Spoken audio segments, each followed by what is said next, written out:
नमस्कार सांगमाने आपण प्रिय धारावाहिक मो सिंधुर अधिकार आपण मैंने देखा पाइबे एक जबरदस्त हाँ सांगमाने आज जो मुक्ति आदि गोटे रूम रे थे से नताशा आसी कह सेपटे तुम दी जन समस्ते खोजुंट तुम्हें समस्त भी अपेक्षा कर तुम ये दी जन जाइन कहीं सिंदूर खेल समय हो गला मुक्ति कह हाँ तू चल मुदी को टे फ्रेश करके नहीं आसूची नताशा कह अरे तोर काम से बेसी अच्छी मोर तो नुह अच्छा गोटे काम कर तू जा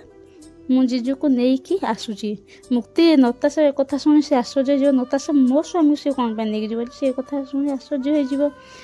होपर आदि कह तुम किए आम दी जन भितर आसवाक चाहू चेष्टा करुच तीनटा जी को आंगुठी गणी आदि कह तुम्हें हो थर्ड पर्सन एमती कह देखे कह तुम हो थर्ड पर्सन तुम मत छुईवा दरकार ना जाओ तुम एठू नताशा आदि कथा शुणी बहुत जोर रागिज मुक्ति कह आदि बारंबार नताशा को कौन कहीं रागुंट आ जहाँ सब कहते से निशा कहते ना ए सब सत एमती सब कथा शुणी मुक्ति केबे भी जानवा को चाहूनी तो केबे आपण मान कौन लगुच मुक्ति कौन सत केबे जानी पारिबनी कि हमको कमेंट माध्यम